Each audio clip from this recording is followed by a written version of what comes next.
Dune part 2 को आधी देखने के बाद मेरे मन में सिर्फ एक ही सवाल था, क्या ये उसी मूवी की सीक्वल है जिसको देख के मैं स्पीचलेस हो गया था।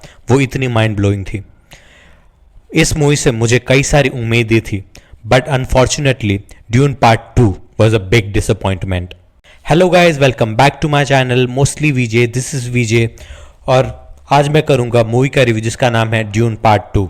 इस वीडियो को पूरा ज़रूर देखिएगा क्योंकि मैं इस वीडियो में ड्यून पार्ट 2 की पॉजिटिव और नेगेटिव दोनों चीज़ों के बारे में बात करूंगा और आपको बताऊंगा कि why Dune 2 was a big disappointment.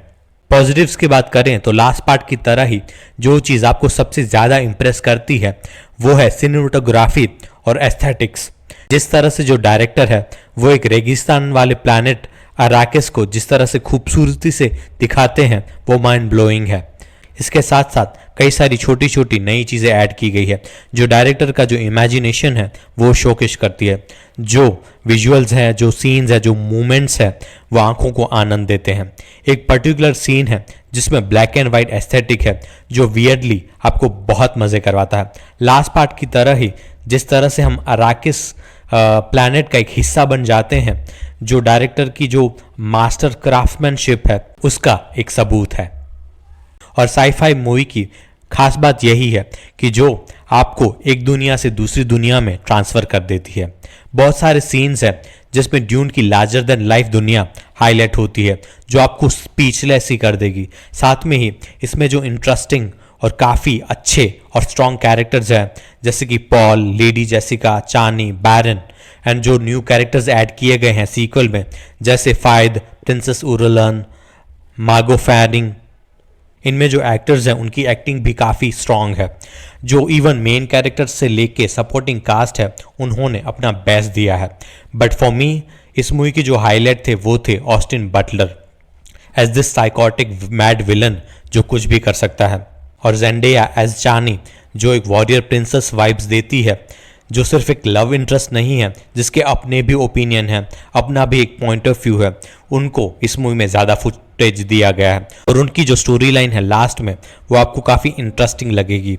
इसके साथ साथ लेडी जेसिका का इस मूवी में जो एक ट्रांसफॉर्मेशन दिखाया गया है वो भी काफ़ी अच्छा है। ये चीज़ अलग है कि इनका जो रोल है वो थोड़ा सा कम कर दिया हो ऐसा लगता है। And last but not least Timothée Chalamet जो पॉल अट्रेडियस का रोल प्ले करते हैं, जिनका पॉल से मुआदिब बनने का जो कैरेक्टर डेवलपमेंट है वो अपने रोल में अपना बेस्ट देते हैं।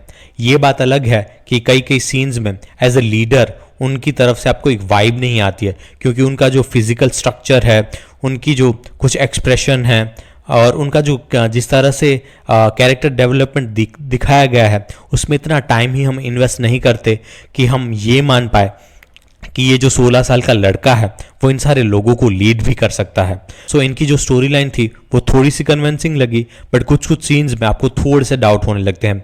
जो मूवी का पूरा मज़ा होता है वो थोड़ा सा बिगाड़ देती है। बात करें अगर नेगेटिव्स की तो भले ही पित्तल पे सोने का पानी चढ़ा दिया गया हो फिर भी वो खोखला रहता है। उसी तरह से किसी भी मूवी में एस्थेटिक विजुअल्स भले कितने भी अच्छे हों बट उसकी जो स्टोरी है और स्क्रीन प्ले वो अच्छा ना हो तो वो मूवी पूरी की पूरी तरह बिगड़ जाती है। ड्यून पार्ट 2 के साथ यही चीज़ होती है। ड्यून पार्ट 2 का स्क्रीन प्ले इतना वीक है कि एक एक्साइटिंग स्टोरी होने के बावजूद भी स्टार्टिंग का जो 1 घंटा है वो आपको थोड़ा सा बोरिंग लगता है। इसमें डायरेक्टर ने जिस तरह से इसकी जो टोन है, इसकी जो पेसिंग है वो सेट की है वो आपको सोने पे मजबूर कर देती है। कुछ कुछ ऐसे सीन्स हैं जो आपको इधर उधर लगते हैं, पूरी स्टोरी में फिट नहीं बैठते। ऐसा लगता है कि कई सारे इंडिपेंडेंट सीन्स थे जो काफ़ी विजुअली स्टनिंग थे, उनको फोर्सफुली एक मूवी में जोड़ा गया है। इन्हीं रीजंस की वजह से ये जो ब्यूटीफुल रेगिस्तान है उसके विजुअल्स आपको आंखों में चुभने लगते हैं और आप सिर्फ यही होप करने लगते हैं कि ये जो 3.25 घंटे की मूवी है वो प्लीज़ ख़त्म हो जाए। एंडिंग की बात करें तो नॉवेल की एंडिंग इतनी अच्छी नहीं थी और जो डायरेक्टर है वो इस एंडिंग को और बिगाड़ देते हैं।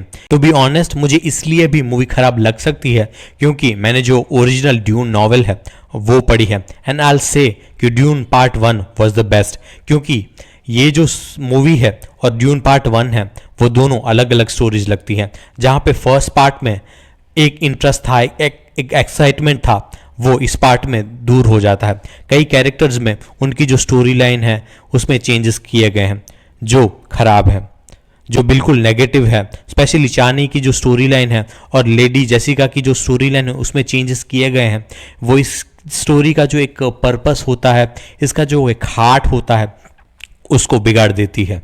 पॉल का जो कैरेक्टर डेवलपमेंट होता है उसमें इतना बिलीव नहीं करते, और जैसे लास्ट में वो एक लीडर बन जाता है वो इतना बिलीवेबल नहीं लगता है। To be honest, Dune part 2 को देखने के बाद मुझे जितना डिसअपॉइंटमेंट फील हुआ था उससे ज़्यादा सैड फील हुआ था, क्योंकि फर्स्ट पार्ट देखने के बाद मेरे मन में जो एक्साइटमेंट था, जो एक एक्सपेक्टेशन थे, वो काफ़ी बढ़ गए थे, और ये मूवी उसको काफ़ी लेट डाउन करती है।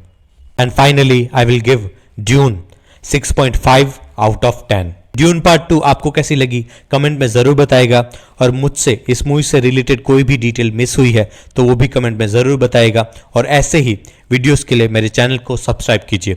And thank you for watching.